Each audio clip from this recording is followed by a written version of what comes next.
Good evening, Reds. Welcome to your Monday night Liverpool transfer room special. I've got some heavyweights on the guest line today. We've got a lot to discuss, but first of all, let's go through some hellos. And there's a few gentlemen I haven't seen for a while, so I'm really, really eager to kind of catch up with them. How you doing, Stephen? I'm doing very, very well, Charlie. It's been quite a while since the has. two of us have been on a live stream together. I think since one of my first ones way back in July. Both of us, wasn't it? Yeah. Back in the sunny days. when life was good as well. There wasn't when we didn't have to deal with this shit every week. Exactly. Yeah. We didn't have to deal with this shit every week. But sure, look, we're here now. We'll discuss it tonight. Yeah. And Matty, how are you, mate? I'm all right.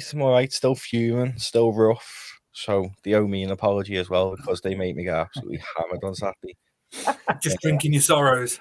Yeah, it was grim. But not too bad. Well, see, now we get to this stage in life where a hangover goes into kind of 2-3 days. So I think you're into the second day now? Yeah, second day. I did have the baby shower yesterday. So I weren't able to just chill yesterday. So I'm hoping that went well, mate. Yeah, that's good. That's good. Right. And Jay's been a long time as well. How are you? Good. So we've got lots and lots to talk about today. We can start off with a bit of positive news before we kind of get into the nitty-gritty. Tonight is a bit of a special episode. We're not going to be talking about transfers as such with what's been going on. But the first kind of bit of good news is Cody Gakpo. I thought I'd just kind of bring it in. There's a little bit of update as to his injury. On Saturday night, he left the stadium, Tottenham Hotspur Stadium, with a knee brace. And we kind of thought the worst, didn't we? But the update is he will be missing for the Brighton game and the midweek game this week, the Europa League game. But he should be back fairly soon. So in terms of that, that's quite good news. Stephen, had he had any kind of thoughts? I know VAR has kind of taken our kind of main focus for the last kind of couple of days, but that's really good news for the club, for Cody as well, because he's just started to get a bit of momentum in his game, didn't he? Essentially, yeah, it's fantastic news because it doesn't hamper his season. Strikers are very much confidence players, and he's kind of been lacking it this season, much similar to the opposite of what happened when he came in last season when Darwin Núñez was a little bit low on confidence. It's kind of flipped the script now, and Darwin's kind of the one with a lot of confidence, and Cody's working his way back into the squad. And it's a great problem to have two number 9s in the squad, one that can play with their back to the goal and the other one that can threaten the back line and sprint past them. You don't know what's going to happen. And Cody's a fantastically versatile player who can play multiple positions across the front line. And look, we've seen him in midfield earlier in the season. It's not his main position, but he'll put in a shift regardless. But to see the fact that he's only going to miss the midweek game and the Brighton game, it's fantastic to see that it's not as serious as we thought it was, because it just would have compounded a list of problems that occurred on Saturday. And to be honest, I think a lot of us were looking at it and thinking, oh, here we go. This is where it all derails and all goes downhill at this point. Like, we were thinking, just okay, like, we're a glutton for punishment now. Just pile it on, get it over with. We're done here. Like, yeah, and Matty, kind of your thoughts on the Cody news. It is that little bit of, happiness. What we actually do need. We need the players to be ready for us come the future games. Really, I know we're talking about the past in terms of what happened in Tottenham. But, looking forward, it's massive to get him, back into the team fairly soon. Yeah, it is huge. He's a massive player for us. Pivotal in front of goal as well. And he's been really exciting again this year. But I was quite looking forward, to be honest with you, to it being that Darwin has to start for a few games, because I think he deserves his chance as well. I think he should have came on Saturday, to be honest with you. So 2 games is decent. That's at least 2 games we know Darwin's likely going to play, especially the Brighton one, because I can't see Jota getting overturned, to be honest with you. So I reckon, yeah, it's good for Darwin if he can impress against Brighton. It's a big game for him and that. So I see the positives in it like that, really. But it's just fortunate he's back so soon, because it'd be a huge miss. He's very important, and you can bring him into the side, even off the bench, and he's dangerous. He's like Jota, really. Like, you just know he can be quiet for a bit and then just pop up, bang a goal, and he can win your games. Yeah. Which is important. Yeah, absolutely agree. just want to say thank you to Jen, as always. The super sticker, but you're a superstar there, Jen. Always kind of supporting the channel. Everything you do for us kind of helps us kind of grow and build to what we want to be. Just want to thank you as always there. And yes, Kev, long live King Kev. He'll be back with us soon. Just a bit away for a while, but once he's back, we'll know. The love is there for him as well. So yeah, lovely. Thanks for that, Jen. And Jay, just coming to you before we kind of go into the nitty gritty about what we're going to discuss in tonight's special. Cody himself, he's probably really positive as well. He can have that little bit of a break, work on a few things. How do you feel about the good news that we've had today? Mate, I'm a big fan of Gakpo. I know he's had a slow start to the season, but I think that's where you said earlier he played in midfield, and he's not a midfielder. He's versatile, but he's not a midfielder. So I've nearly seen the best from him. And then when he's played up top, I think he's got 2 and 2. And the way we played the other day, mate, you've seen the way these lads are running around. They're all just a gang of horses. So we need everyone fit, lads, because we've got loads of games coming up. So yeah, I'm buzzing. It's not as bad as what we first thought. Yeah, that's good. And always, there's a little bit of admin, as we will always do, is just want to say, if you could like and subscribe, everything you can do to help to support the channel. Get that notification bell as well. You can put that on, get the latest news. We are always here on a 7:30 every night, apart from the games. Obviously, we'll do watch-alongs, we'll do post-match games, and we do the odd videos here and there as well for you guys, kind of discussing certain things and certain aspects, all for Liverpool, all for you guys. But yeah, we're here to kind of bring out the best kind of content available for Liverpool. So yeah, really, really appreciate any support you can give us. Okay, so we're going to get into the kind of the situation, bring you up to speed as to where we are with the outcome from Saturday night.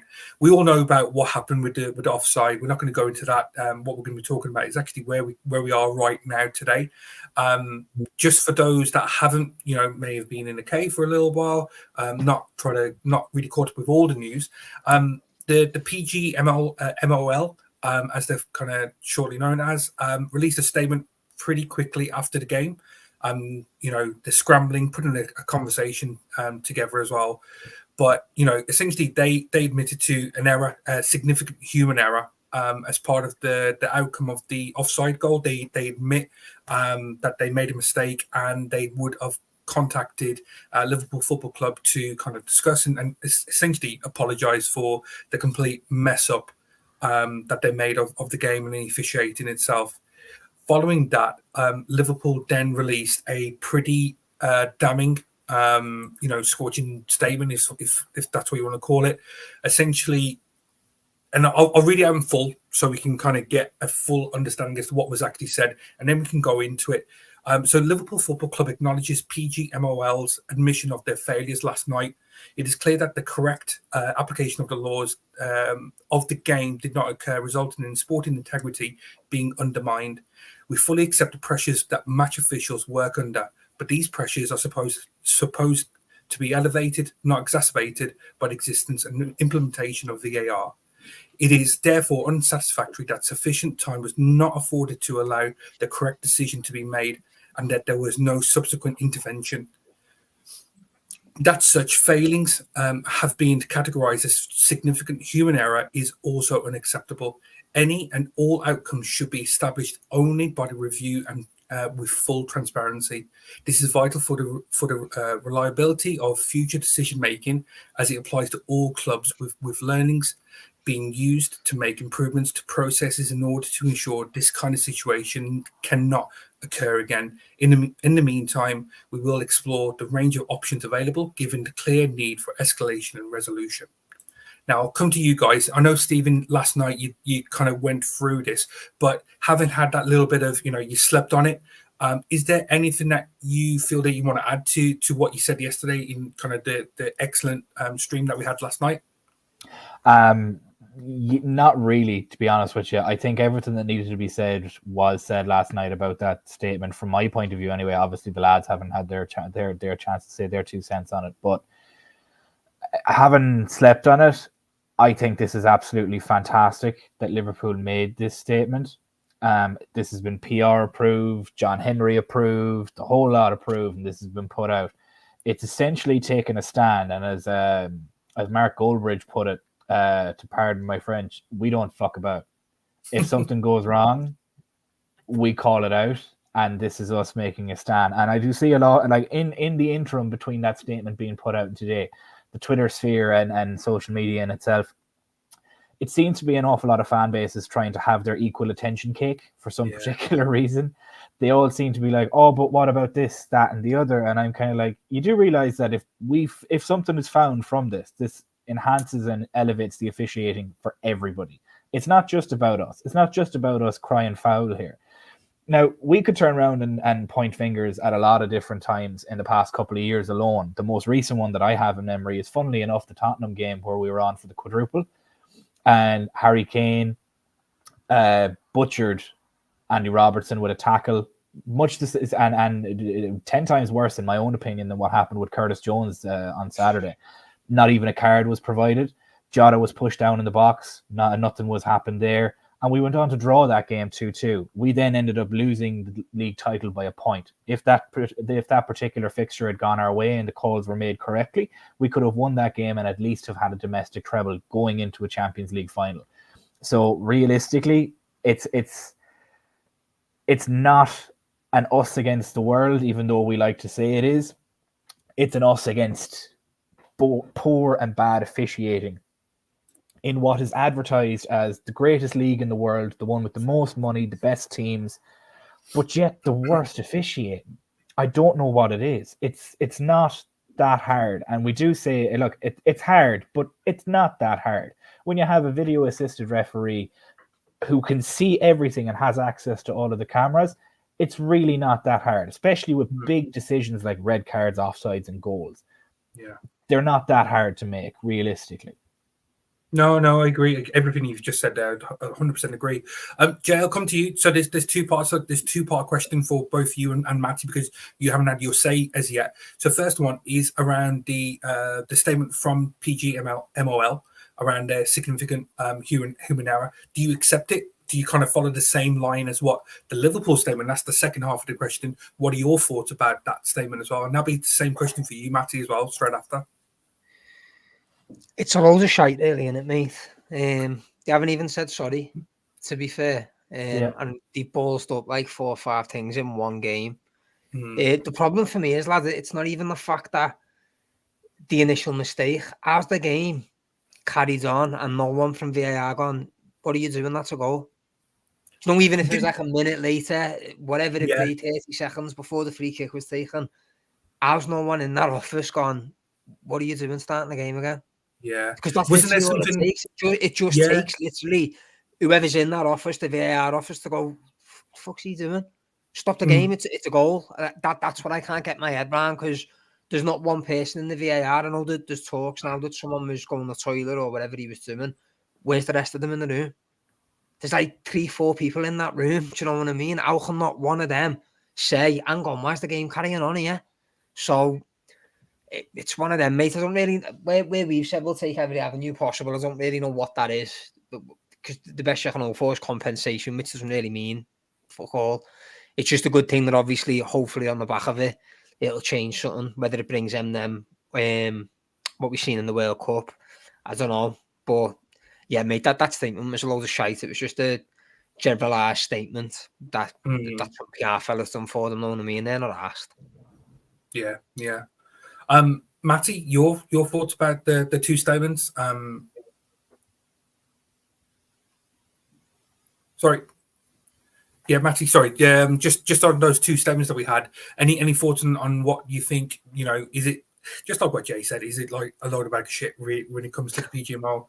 And then our statement that we've kind of countered that with, what are your kind of thoughts about that itself? Their statement's a joke. Knew it had happened because it's happened, about 20 times or something in the past few years.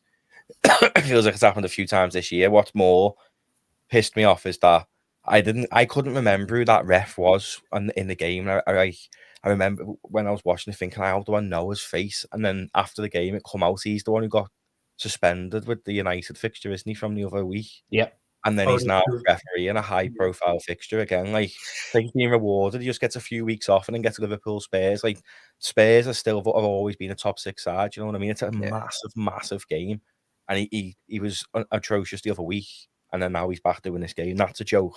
I just don't understand what'll change though, because they were so against this automated system, which was fantastic in the World Cup because it shows that computers get it right. The refs are the ones who get it wrong, and the refs are all trying to have all the power. And then even right down the football pyramid, to be honest with you, there's this big thing now. You can't say nothing to refs. It's went soft. If the refs made a bad decision, why can't you tell them, like, do one, you know what I mean? And now you get yellow cards for it. And there's just so many decisions wrong. And that's the standard of refereeing in this country. And that's people growing up, if they want to be a ref, what they're looking at. Like, they've got all the power, they can do what they want.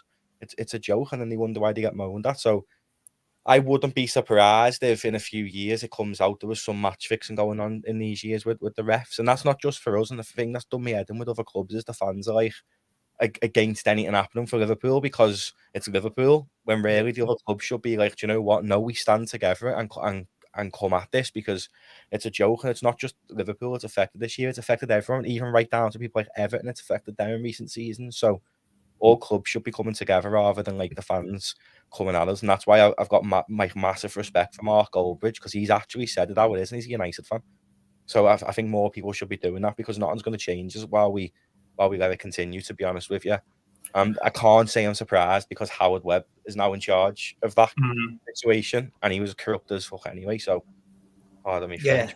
It feels like other fan bases are trying to make it out as if we're saying it only happens to us, and we're not. Like, they're bringing up, like, oh, Sheffield United this, Sheffield United that, and we're like, we're not saying that we're right either, but what are we meant to do? Just forget about it, because all you have had stuff as well. That's the whole point of bringing it up. We're not saying it's just us at all. And Anna the other week with Wolves, that's the wrong decision. Yeah. But obviously, we're not going to just shut up about it, are we? What's funny about it is of all the apologies that the Pgmol has put out in the past 2 to 3 seasons, there's been 2 teams that have benefited from it twice, from a decision not being done correctly. And ironically, it's both Spurs and Man United. They've both benefited twice. Man United, obviously, with the Onana incident. Spurs, there was an incident where they were 2-1 up and Højbjerg held a player. I can't remember the exact stuff, but we sent it into the group chat a little while ago. There's been nearly 20 apologies in the past 2 years, and it's been, funnily enough, Spurs and Man United that have benefited the most from it. So it's not benefiting us. And realistically, without the implementation of VAR, last season Liverpool would have been 6 points off the bottom as of February. So if not for the correct decisions being given by VAR and being broadcast to the world, Liverpool would have been shafted out of most decisions, more than likely, and would have been sitting well outside of any European spots. So realistically, it's needed. VAR is needed. The technology is sound. There's nothing wrong with the technology. It's the idiots using it. Yeah. That's it. Like the technology is there and it's perfectly being able to use. If the technology wasn't sound, then somebody can please explain to me why the NFL, the NBA, Major League Baseball, rugby, cricket, Charlie, you're versed in that.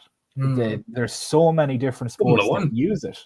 Yeah, even like the Formula One, they're really Formula One as well. Yeah, they go back and they look at every angle possible. In the NFL itself, just from my own experience, there is an independent body that reviews everything, and it's in New York.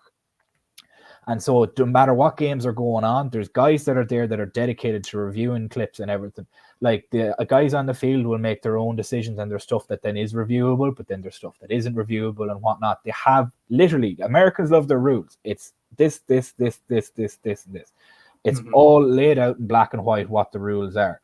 And every broadcast has a dedicated rules analyst and a dedicated rules expert that the broadcast team brings on. It's like, okay, well, why did that happen? And then your man explains it. And sure, you're going to have people that bitch about a decision, but when you have that much clarity behind a decision, along with refs being mic'd up, you can't really argue with it because you can see the thought process that goes into the decision being made. Fair enough, you don't like the decision being made, but if you can understand, okay, well, he's seen this, and this, and that's why he made that on-field decision, I can live with that. That's the point that needs to be made here. It's when there's this cloak and dagger shit that's going on that the Pgmol can self-investigate.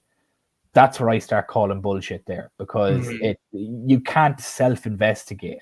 That's just literally the biggest cheat code in the world. Yeah. It's like, oh, you investigated. Cool, yeah. Yeah, no, we were fine. We did nothing wrong. We investigated ourselves. We did nothing wrong. You can't tell us we did anything wrong because we'll fine you and ban you. Good luck. Like, yeah, no, I agree. We've already had a fine from the fixture because of 25 grand. Like, who the bloody hell did you think they are, right? I'd nearly take the 25. I'd ask Liverpool if I could to take. If I was John Henry, I'd take the 25 grand outside the back of the cop and I'd light it on fire and video and live stream it just out of spite. Yeah. Well, see, it as part of the kind of reviewing and investigation that we want to happen, the club have actually put that request out for the audio, haven't they? Whether the audio is going to be made available, whether it's going to be made available to Liverpool first, or would they actually do something on Monday Night Football tonight? You know, whether they'll actually play it over some doctored, edited, highly edited piece of footage. Who knows what type of kind of outcome that could bring? Who knows? Whether that would actually happen. But the club have actually put that request in. That's going to be the first step. Is try to understand what was actually said between the officials. There's a number of things. Mark Clatterberg has actually come out and said some interesting things about what should be the process. The lino, who's actually, if you can go back in time and watch the Liverpool-Arsenal game at the Emirates where we drew, he was the same lino who kind of messed up Mane's goal where it come off the crossbar after Bobby had hit the bar. So yeah, if you can watch that, it's the same lino. It's kind of he's not the best, unfortunately. But yeah, so we're going to try to get that audio. Mark Clatterberg, coming back to my point, has actually said what the lino should have said at that point, because they're all mic'd up, is offside. That would then make it really, really clear as to what the position is on field, where the VAR, the assistant, and the main person there shouldn't be any confusion as to what the on-field decision has been made. But yeah, Clatterberg's come out and he said that. Coming back to your point, Matty, about Jay, one of you guys actually said about match fixing. Mark Halsey, former Premier League referee, a few years ago, released a statement. Something not a statement, but made a comment about the number of corners, yellow cards, goal kicks, etc., that each game needed to have, kind of led to the suspicion that maybe there's a little bit of match fixing there. Who knows?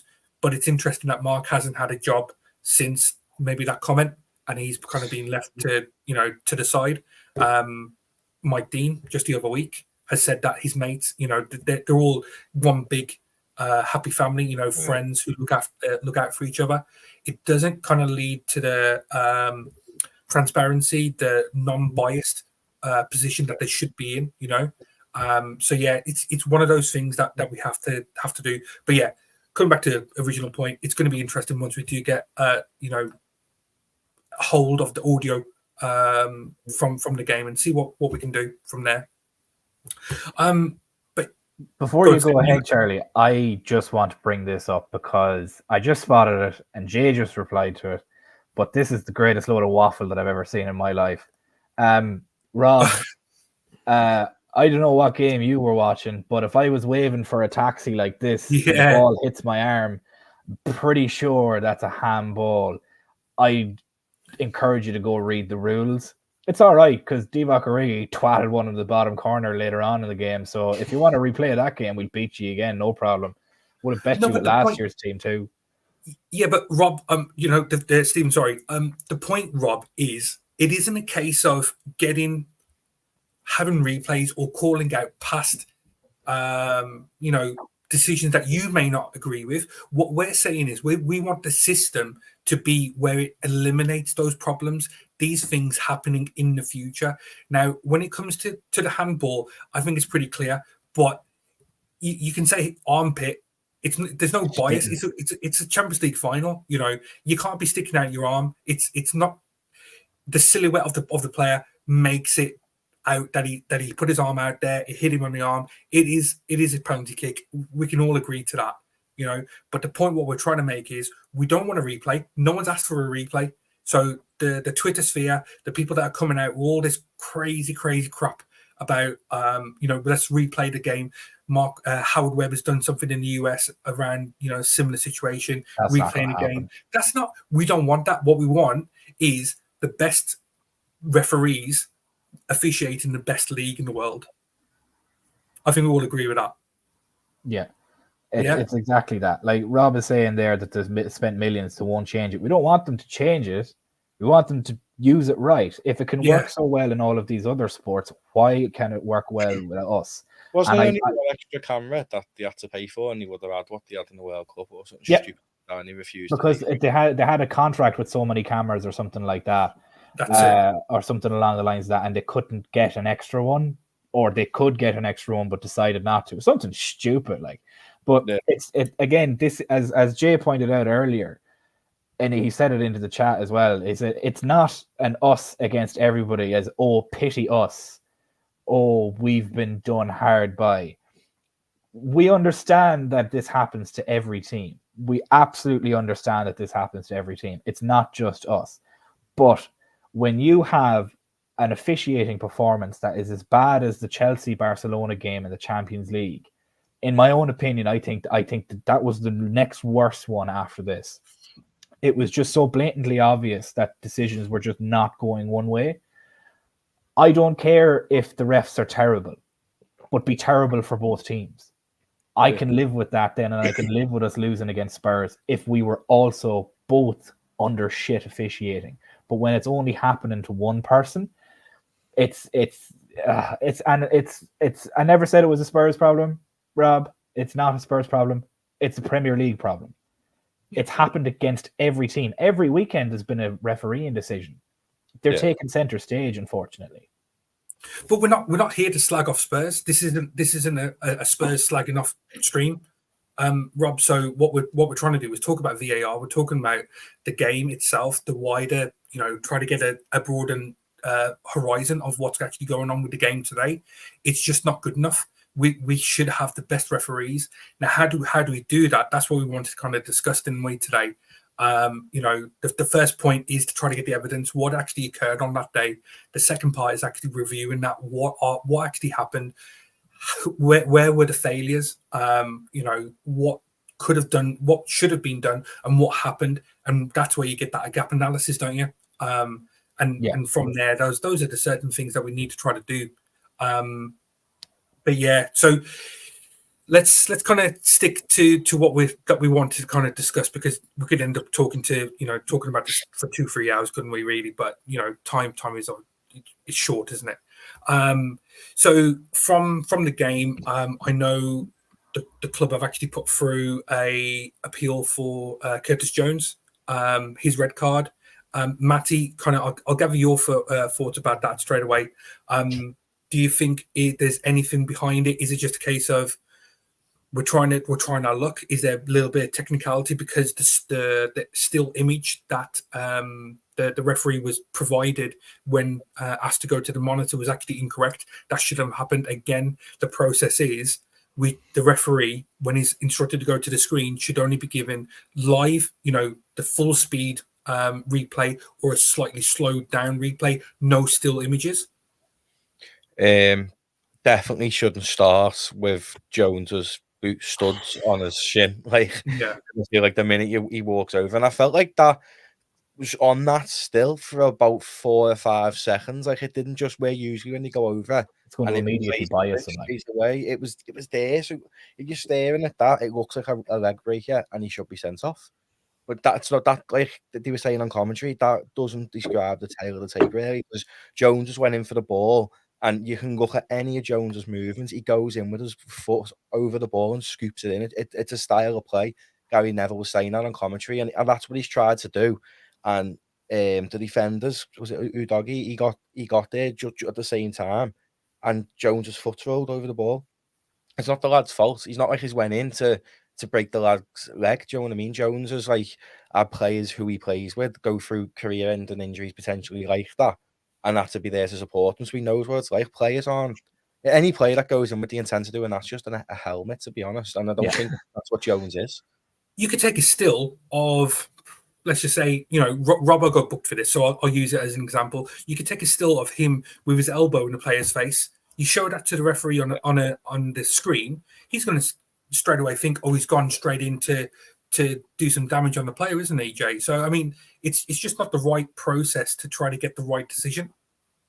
Matty was spot on, lad. Like, even when I seen the ref walking over to the monitor, I was thinking, why is that on freeze frame of the contact that Jones has made? Like, it was already on the image, and if you're walking over to that, mate, straight away, you're not even probably going to ask them to replay it. I'd have sent him off, because the angle is literally just a foot coming. It looked awful, but when you see the full picture, lad, he literally, Klopp said it in the interview perfectly the way he's done it. He's hit the ball as hard as he can, and his foot's basically bounced over the ball. He's hit the ball and gone over it. You know, like, it ain't intentional at all. I'm gonna saying about, what was it one of them said on the commentary about being out of control? He weren't out of control. He's hit the ball and his foot's fucking bounced off it. What do you want him to do? So the monitor, like Matty said, it was a joke, lad. The picture he showed, it was just, they made it hard for the ref, to be honest, lad. The angle he showed him, I think he had to send him off, in truth. Yeah. I mean, Stephen, there's again, just the Spurs history that we have with them. There was the Oliver Skip tackle on Luis Diaz last season. You take that still, it looks really, really bad because it studs up. It's gone into his ankle. Nothing ever happened. And the same with Jota last season as well. The foot was really high. Again, you take the still of that image rather than the full live action replay. It wasn't that bad, but it looks worse. In a still shot of the full action. So again, just talking about the process, that's not the right thing to do. And to allow everyone to see it on camera, everyone could see it. I know Alan Pardew on TalkSport today spoke about the point where Sky cameras could see what the referee was seeing, causes, again, more problems for themselves. I don't necessarily think the Sky camera seeing it causes problems, because then we're able to see what the ref can see. And then we can understand the thought process behind it. I know I keep harping on about it, but with the American sports, I genuinely think they have this review system got right. And I think rugby has it fantastically as well. To go back to the point earlier of getting the audio, when the referees are constantly mic'd up to each other, and the way that it works with the VAR system is the VAR can hear everything that they're saying, but the refs can't hear everything the VAR is saying until he wants them to. Very much similar to the TMO in rugby. Nigel Owens could be on the pitch and he'll be talking and the TMO can hear him, but then he comes on, he's like, Nigel, and then Nigel answers, meaning he is then now speaking to Nigel and he can hear him. That's essentially how the VAR system works as well, because we've heard them release audio clips and it sounds like everybody's talking over each other, but it's not. It's the VAR. They just put it like that to make it sound confusing. I don't know. It was really stupidly edited. The refs can hear each other, but they can't hear VAR until VAR clicks a button, essentially. But the VAR can hear everything, which allows them to then make the decision. So in that decision with Luis Diaz's offside, the lino has to say offside because he raised his flag. So he's going to, because the ref is going to either ask him, is that offside? Is he good? Are we good to continue? They're going to have to say something, because if the lino said offside but continue and let the player run, I don't know. That's why Diaz scored the goal, which is then why they went up top to check, and either somebody was out making a cup of tea or was in the shitter or something, and it just fell apart from that point, because either they didn't hear that, which causes even more problems, or they did hear that and still made the mistake of assuming it was a goal. So it all depends on the communication. In rugby with the TMO, the referee gets told you are okay to award the try, and the referee then confirms, so you're saying I'm okay to award this try. The TMO then reconfirms it and he awards the try. There needs to be that level of basic language, isn't it? It's basic language to clear up any ambiguity. Exactly. And Jim Hughes just pointed it here that if you watch the footage, you can see Simon Hooper after the free kick has been taken. It's like he's just seen a ghost. It's like all of the color goes from his face, because I can guarantee you he's been told by Darren England, the dope, in that VAR room that you've made a mess of this one. That what are you doing? That should have been a goal. I thought this was a goal. We've made a fuck up here. I can guarantee you that's what happened there. It's very, to me, and I'm not one to put my tinfoil hat on. I think there's some serious foul play going on here, genuinely. And I think it goes back to the fact that Darren England was in the United Arabian Emirates 48 hours prior to officiating a game that would have seen Liverpool go ahead of a particular team that's owned by the Sheikh of the United Arabian Emirates. Now, do with that information what you will, but that's my opinion on it, that it also seems to be kind of funny that the same manager that was with Barcelona at the time of the refereeing bribery also happens to now be the manager of Man City. I'm not one to put a tinfoil hat on, but when shit starts lining up like that more and more and more, it's not a coincidence. It starts to become fucking fact. Yeah, it's going to be... whether it comes out in the future, who knows? But yeah, and there's a few comments that I actually wanted to bring up. There's some real absolute belters around about what we can actually do to try to improve VAR. Now, the first thing we want to say is probably there's nothing wrong with the technology. It's the people implementing it. So the first point I want to bring up is Jace. You brought out a really top kind of point. One of my first points was thinking about a governing body, separate to the Pgmol. So the first point, and I think Jay, you've already commented on this one, haven't you? So I'll get your thoughts first. Is Jason's kind of said I would approach Pierluigi Collina to come in, spend a full 12 months retraining the top referees and outside company who work in the field of VAR and say they run like this. Kind of, what are your thoughts around that? First thing, getting someone of Collina's kind of expertise, is that a great move? What should actually happen? As good as that sounds, and I do love that idea, by the way, because Collina's the Maradona of the referee, isn't he? Yeah, he's the Don, isn't he? You consider the greatest, yeah, whether it be Messi, Maradona, whatever. Collina is that for referees, but when he refereed, it was a different game. If you watch any of the games that he used to referee, he lets the game go. So we're talking, proper tackles. That Curtis Jones one, mate, he probably wouldn't have even give a foul. So it'd be a completely different world in terms of him trying to coach modern day referees. But I think what you could do as an alternative to that, I think Collina is still involved, by the way, in refereeing and UEFA in some capacity. He's definitely involved in something. But even if you put VAR in Europe, so it's the French referees or the Italian referees or the Spanish referees, and they do the VAR for the English games and vice versa. The other leagues would probably tell you to piss off because theirs are all running quite nicely. So why would they want the English officials officiating their games on VAR? But to me, that's how it's fair if it's independent. Because European leagues have got no affiliation with English teams as such, you know what I mean? Because a lot of people have said, what about ex-players? Well, ex-players do have affiliations to teams and they do have agendas, do you know what I mean? So you can't really have ex-players doing it. I think they understand the game a lot better. So in that sense, yeah, it's great, but they are still fans. Gary Neville's still a man, Carra's still a red, Souness is still a red, and so on and so forth. Some of them have played for multiple teams, so they will have it in agendas. So I think one of the best things you could do, arguably, is if VAR was given to like League One to do, or Serie A, La Liga, Bundesliga, and their referees actually do the VAR live rather than our own people, because this isn't working. It's clearly not, and the other leagues don't seem to have the problems that we do.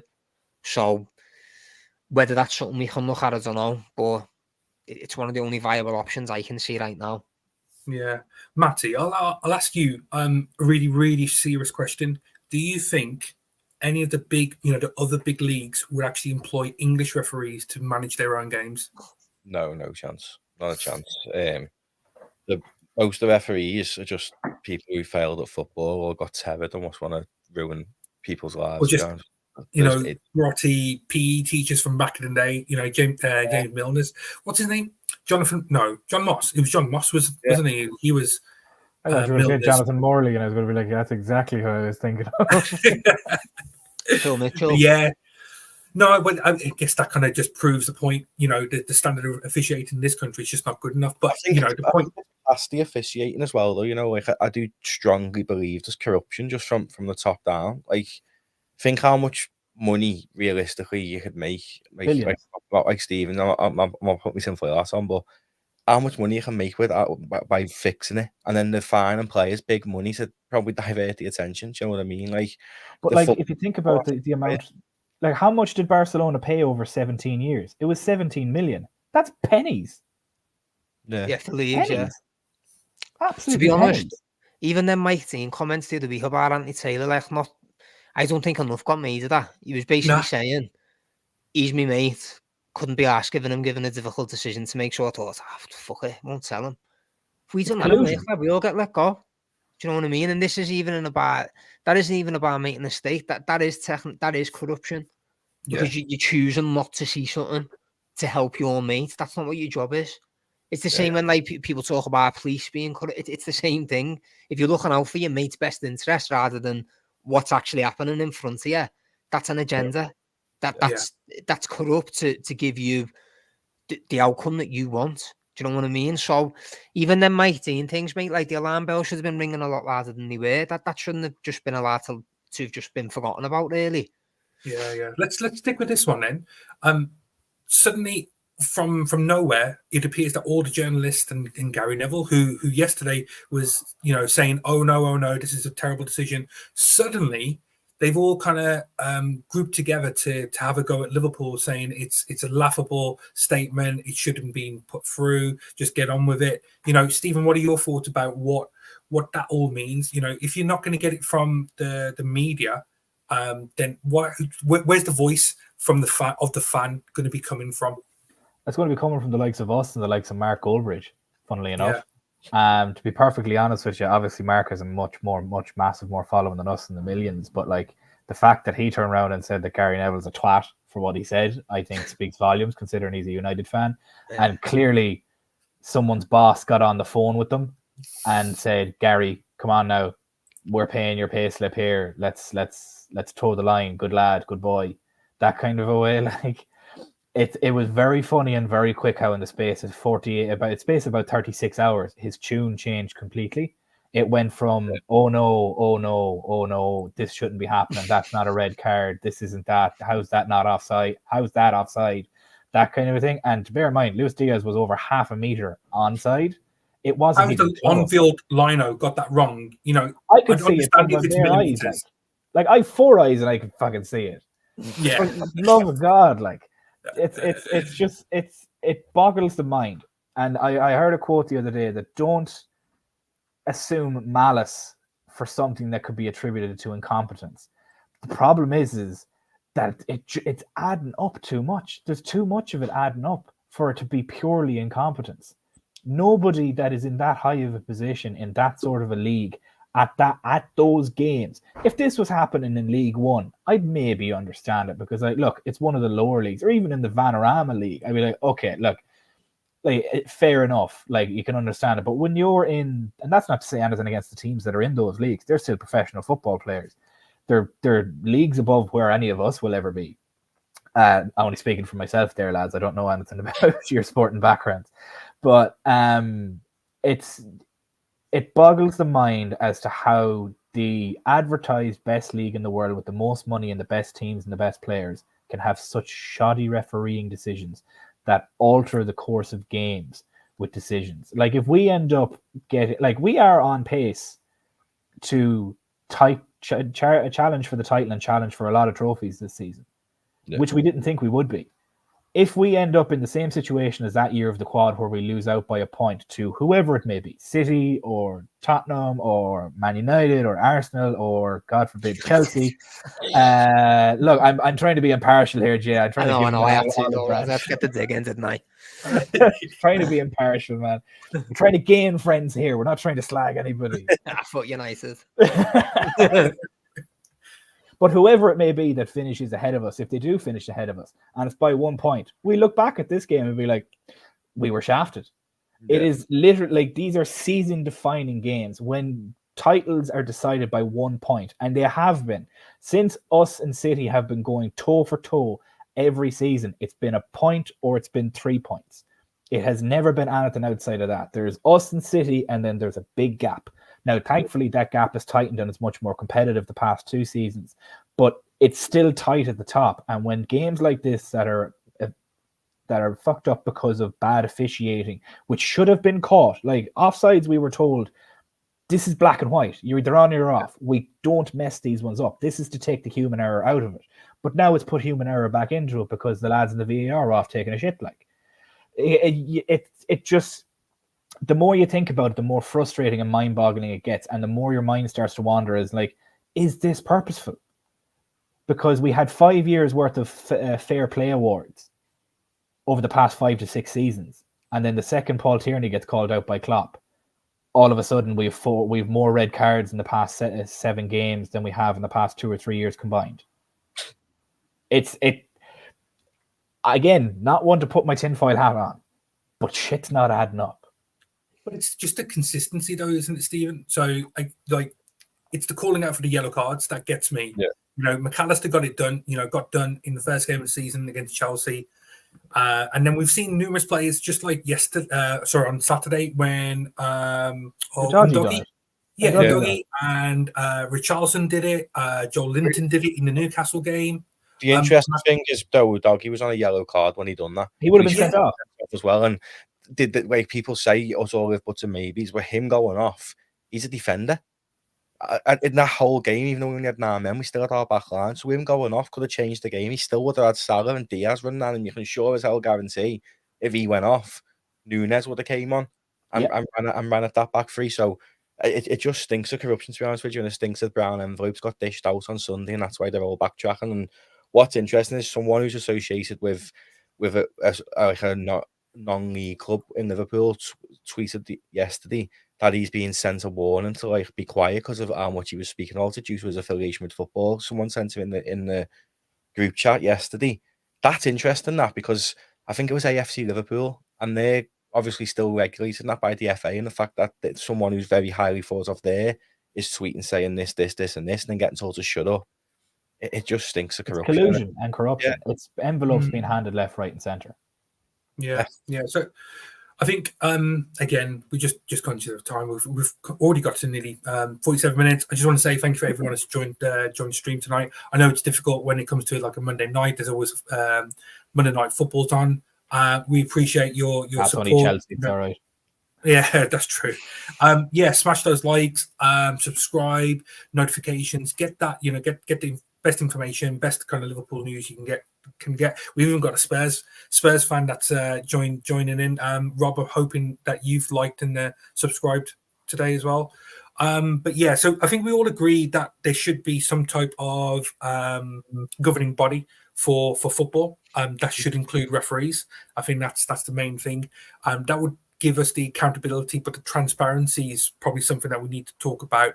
And that's Stephen, you already kind of covered it off with the numerous sporting examples of other kind of governing bodies implementing mic'd up referees. So Jay, I'll get your thoughts first about that. But should we as fans have instant live audio and decision making made available to us in game? Yeah, me, because as the consumer, we're the ones paying to watch it. So for anyone to have clarity, it should be the players. Obviously, they're the ones on the pitch and the managers, but the fans deserve to know as well, mate. Because when you're sat there watching, not having a clue what's going on, it's not good enough. And then it clears up where people are saying it's corruption. It's not corruption. It's just incompetency or whatever it is. Audio just puts a line right through that, and it is what it is. You can hear what's going on. You know what it is. They do it in rugby, like Stephen said. I don't watch rugby, but I've seen it where they have on call and you can hear them talking to each other what they're going through. They do it in some of the American sports as well. It works. Everyone knows what's going on. Everyone can hear everything. If there's a mistake, one of them can say, no, you've ballsed that up. When you were talking before about the ref finding out at what point it was where he's gone, you've ballsed this up, just stop the game. Just stop the game. It might have been 5 minutes ago. No one's asked. Stop the game and say, yeah, we made a mistake. Yeah, is that not better than just making the mistake and letting it carrying on with it? I think that's the free kick you've has been taken, though. Going, too late now. Instead, if you'd have just gone back, I'd have respected it more if he'd have just gone back and went, you know what, yeah, we've just ballsed up the last 5 minutes of the game. That should have stood. Yeah. So the mics, it takes away all the talking points of it being corruption, incompetency, whatever it is. It just makes it clearer for everyone. It makes no sense not to do it now. Yeah. It does, like that. To your point, Jay, of him of Simon Hooper just going white in the face. I think the free kick had been taken at that point. So the problem was you can't though. So the rules that are there, he would have actually been pulled up even worse by the PGMOL because he would have gone against the actual rules of the game. So once the free kick was taken, it was a new phase of play. So what did the rules say though? Because with United, they went off the pitch and come back on the pitch to take a penalty. So why was that allowed? Yeah, but see, again, that's the inconsistencies. So either you go by the letter of the law or you don't. So if that game ended up, the United is a perfect example of that. Like it's either okay, well, it's one rule for one, or it's the same rule for everybody. Like, so I completely agree with you, Jay. If he made the balls of it, he should have just turned around and been like, that goal should have been awarded. I seen somebody come out and say the ref should have went over to the managers and said, there's been a balls made of this here, go let Liverpool score. Who in their right mind is going to let that happen? Do you know what that is happening in a match? I can't remember what it was. There was a match. See if I can find it. I'll send you it in the chat later, but it did happen. The other manager said, no, he scored underhandedly. I can't remember what way it was, but he let the other team score to bring it back to normal. I'll try and find it for you later and send you it, but it was like an injury or something. In the Premier League. Like, don't get me wrong, I'm not expecting Posty to go, yeah, go ahead, just go and run up and equalise. I wouldn't expect it, but yeah. Breaking news, Modric is after scoring. Who scored? Modric is after scoring. 1-0, 18th minute. So there's your breaking news, guys. For this week so far. It's 2-0 to them, or is it 2-0? Bollocks, it's not 2-0, is it? Who would he play in Chelsea? Fulham. Thank God I've Leno taken out of my fantasy Premier League. I'd like you need any more points, you lads. Turn it in. Matty, I'll ask you about the live audio as well. What are your thoughts as well? We should have it. You know, I think we all agree. I think any reasonable football fan out there would expect this to follow the same as, you know, with cricket. I know cricket well because, you know, I follow it, I love it and whatnot. But there's transparency in terms of the decision making, and it's made available to everyone. But what are your thoughts as well? Yeah, I think it needs to come in, to be honest with you. I think the Australian League, or if I'm not mistaken, has the referee speaking about decisions in the actual stadium audio. I'd like to see that. I'm not bothered about listening to the refs waffle on for the whole game. I just want to hear when that decision's made. I want the ref to come on his mic, comes out the whole stadium saying, goal disallowed, Luis Diaz offside, and then that gives VAR again the chance to clarify, hold on a minute, no, we don't mean offside, we mean onside, and then he can go, oh, sorry, it means this, miscommunication, and the goal's awarded. Because that at that moment in time, you're going into half time with a 1-0 lead, you're down to 10 men, but you restructure because you've got that 1-0 lead. We would have held on to that till the half time whistle. So I think we need to have that live audio in the stadium, and if not in the stadium, at least on the telly, so that there's a track of it. They can't manipulate it, they can't corrupt it. It's just something where that audio comes across, because it's not hard. All they got to do is connect up to the PA system of stadiums. You know what I mean? It's quite simple for them to get the mic onto it. And the fact leagues like the Australian League, not to put this any discredit on it, but it's nothing compared to the Premier League. So if they're able to use it, why on earth is arguably the biggest league in world football not using it? You want the best players, you need the best officials as well. And I think you should go to Europe for your officials, to be honest. I think all that jump ship to the Prem, and I think that's the way forward, because the Prem's corrupt with the officials. So if we can't have that, probably wouldn't get European referees, because they hardly get anyone. There was a big thing made when, was it an Aussie came over, and there was a big massive deal that he was a referee now for the Prem. So that's the guy you're on about that done the video that he was brought over to the Premier League. The same guy that kind of went viral for the audio in the Australian League is the guy that came over. Same guy. And I seen that video. It's perfect, because you can hear the communication between him and the lino. You can be like, is he on? I don't know. Let it play. We'll review it afterwards. And you can hear them. It's just pure, perfect discourse, and it allows transparency. And then they can totally then sweep under the rug any thoughts of any collusion or corruption, because everyone will hear it and be like, okay, no, I can see why that's happening. Like, it's just so easily fixed. And the fact that they're so against fixing it only digs the hole deeper that this is corrupt. Yeah, it's like they're scared to make a mistake on the audio. I mean, Gary Neville said on Saturday that they also hear in the gantry all the VAR audio, don't they? So again, it's made available to everyone in the gantry, so they can get obviously the best commentary. But you know, whether that's questionable itself, but it is available. It's just a case of plugging in, just like what Matty said, put it Yeah. into the right socket, and then everyone can hear it, and it just takes away, it gives us that transparency, doesn't it? I think it's kind of really interesting. The next stage, I believe that we should do, and I think it is made available, but it is there. Sorry, should I say, is video in the VAR room. Now that kind of brings questions as to who was actually at the screens when officiating this small passage of play. But there should be video recordings of what actually goes and occurs in those decisions. So whether there's anyone standing over the shoulder, it's purely independent thinking, etc., etc. But that should be made available. I don't know what you think there, Stephen. Do you agree with that, or is that just a little bit too far?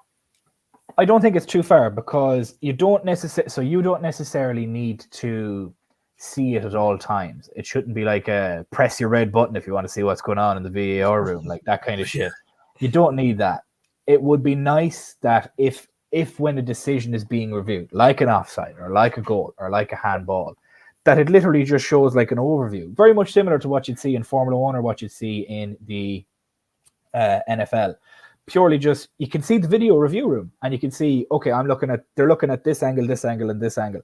It doesn't even need to be all that in depth of what we can see out of them. More so just, we can see that there's people actually there looking at it. For all we know, the VAR room Darren England could have had his 2 feet up eating a pizza and just been like, yeah, did you check complete? Good luck. Chat you later. I'm still on a bender from coming back from Saudi Arabia. Like, you don't know what's going on. Even if it just shows them on a headset talking to somebody, it makes it look less dodgy. And they're in a PR nightmare right now, and they need to put a massive fire on implementing simple little things like this. Is purely the best way to put that fire out. Because then nobody can complain. Because if you can hear everything that's going on, you can be like, okay, well, that's why that decision was made. And I know I keep harping on about that, but that's what that decision was made. You can stomach it. Like, there's been games that I've watched in the NFL where decisions haven't gone my team's way, and I'm just sat there and I can hear the decision process being made and the review being done, and you already know what the rule is by the letter of it. I'll give you an example. There's a particular rule that what constitutes a catch. There was big controversy in the NFL not too long ago of what was a catch and what wasn't a catch. People thought, oh, well, it has to be all of these things in a row, or it has to be this, that, and the other. Very much like the handball rule now. What's a handball and what's not a handball? The rule of the law is the handball is if the arm is out in an unnatural position away from the body and it strikes the arm anywhere from the shoulder down, it's considered a handball, whether it's intentional or not, whether that be you diving in at a ball, it hits here, or whether anywhere, doesn't matter. Similar situation in the NFL. What constitutes a catch? They brought it in and they changed the rules that they said, this is what a catch is, this is the way it's going to be policed. You have to have possession of the ball, make what's called a football move, which is essentially like 2 steps, because then you have possession, you have it, you've made 2 steps. And now the ball is in your possession. And then if you're going to ground, you have to survive the grounding, meaning the ball can't come loose when you hit the ground. And then if the ball touches the ground, it's an incomplete. There's a number of different checks that need to be done on what constitutes a catch.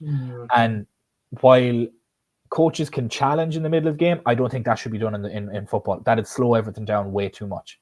Coaches get 2 challenges in the NFL and they can put it. But because the NFL is a slower paced game and it's done methodically, you can kind of do that. You can't do that in the Premier League. That'd slow everything down massively. Yeah. It's the same cricket. It's the same cricket. When you're reviewing LBWs, you need to go through a certain stage. Is it a legit ball? Did it hit the bat? Did it hit in line, etc., etc.? And then they go through those different stages to be able to do that. With offsides, Jay, I'll come to you about this one. When it comes to the offsides, there should be really stringent, methodical kind of process to making that decision, and it should be pretty easy. When who played the ball, did it come off an opposition player? Is it deflection? I guess there's a little bit grey area around that deflection part, but why can't we just have that in terms of the offside rules themselves?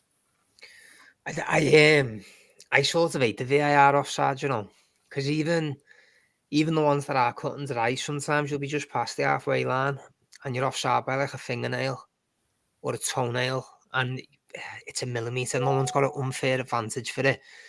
So I wouldn't even use the VAR unless it's like out. Do you know what I mean? If it's just that little tiny, like you stray your hairs over, I don't think that should go to VAR. But the problem with that is, though, Jay, like it's I know. It's like where you could say a fingernail up. Okay, but what? Okay, we'll extend it. Okay, now what if he's 2 centimeters off? That's what I the mean. issue. It needs to be black and white. I know. Just needs to be what That's was why in the I hate World it for Cup. offside. What was in the World Cup was what it needs to be. There's It's perfect. You said that no one can argue it. That goes, yeah, you're offside. No, you're onside. That's all it needs to be. We don't need our cranks operating it really. It's not complicated, like. No, Yeah, it's simple. Absolutely, and I'll come back to that. Matty, around that, so Wenger tried to propose a new idea, which I think was absolutely batshit crazy, to be fair, was instead of using the momentum of the player, so he could lead with the shoulder and still be onside. What Wenger was saying is actually you go by where the position of the feet were. So if the feet were in a onside position, regardless of whether the shoulder was over that magic line, then it should constitute as an onside. I think that's absolutely crazy. I don't think it makes absolute sense. The other one was the daylight positioning of the two lines. So there should be clear daylight between the defending line and the attacking line for it to then constitute whether it's offside. If they kind of overlap each other, then it will be construed as onside. I don't know what your beliefs, your opinion is of that. If we're not going to go ahead with the technology, I mean, I've always been against VAR from the start because I think it ruins the game and the passion in the game. Because like I've been victim to it myself, where you've celebrated it, it's been a big goal, and then it's taken away from you. So I think it should only be used, like what Jay said, for them last minute like calls. Like if there's a goal, then just check it. And if the player's offside, then do you know what I mean? Like it's ridiculous. If you're offside, fair enough. And that's what the World Cup one uses. I just don't think what Stephen said earlier about it's the clowns operating it. That's what needs to change, really. I don't think there's not much else we can change. They're not gonna take the blame and stuff, but I think they need to go, right, okay, do you know what we'll try this system. Granted, it doesn't affect Liverpool in any way. We can't turn back the clocks, but if they maybe come out after the international break and said, you know what, we're going to trial the system that was used in the World Cup and the Premier League. We're just going to run it till Christmas and see what the success rate is and meet with the managers. Then that's a bit of change, and then it's fair. Do you know what I mean? If a player's offside, he's offside. Fair enough, because the clowns upstairs operating, they should only really be checking like challenges, really, because obviously a computer can't determine that either, so you are going to need some form of human interaction. But it's ridiculous because whilst that the way it's set up is there, it'll never change. Someone put a comment in at the start of the stream. One of the refereeing team from our games refereeing like in the VAR room tonight. How's that being allowed? You've admitted that they've messed up on the weekend, and now he's on VAR tonight. And I didn't know that. Simon Hooper's fourth official tonight. The fourth official, he's involved in that game again tonight after them saying he messed up on the weekend. It's a joke. It's an absolute joke. And the World Cup technology only fixes the offside issue. So yeah, we would have got that goal with Luis Diaz, but then there needs to be the issue fixed of the challenges and stuff. Like I don't know how we do that, because surely there's got to be some form of knowledge test to be a Premier League referee around football. Because anyone with a football and knowledge knows that tackle was not a red card by letter of the law. Football. Yeah, you know what I mean? By letter of the law, yeah, it's a red card. But if you watch football, you literally only have to watch football and understand the game a little bit to see that was not a red card. And unfortunately, there's no issues to fix that because there's no computer technology for challenges, really. And the only issue with that, European referees get them in. Because it'll be like, at least when you play in the Champions League, if a decision goes against you, you've got that little bit more confidence in you, haven't you? That you know that's probably the right decision at the end of the game. When your passions die down a bit, you check and you go, yeah, he did get that one right, to be fair to him. But in the Prem, you don't have that. Every decision you're questioning. And it's just, it sort of needs to change massively. On that, I think we've come to probably the natural, a good way to kind of end the stream tonight. I just want to say thank you for the guys that joined me tonight in this kind of special. It was like last minute kind of discussion to talk about VAR and some of the ideas of trying to improve the game. That's what we're trying to voice. Maybe it's a little bit too sensible of us to talk about this. Whether something will actually happen, who knows? But I just want to thank you guys for joining me on the stream tonight. Everyone in the chat, you've been throwing out some really, really good comments. There's a few questions that I would like to discuss, but what I'll do is I'm on the stream tomorrow hosting. There's a couple of questions around about, who should be starting as our top two strikers, etc., and potential ban for McAllister. But I'll cover that tomorrow, I think. What we'll do, we'll close it off. I just want to say thank you to Stephen, Matty. Matty, hopefully you feel a lot better. And Jay, as always, thank you for joining me tonight. Gents, let's not leave it too long till the next time. I've loved tonight's stream. I just want to say thank you again. Have a wonderful evening all, and we'll see you soon back on tomorrow night, 7:30.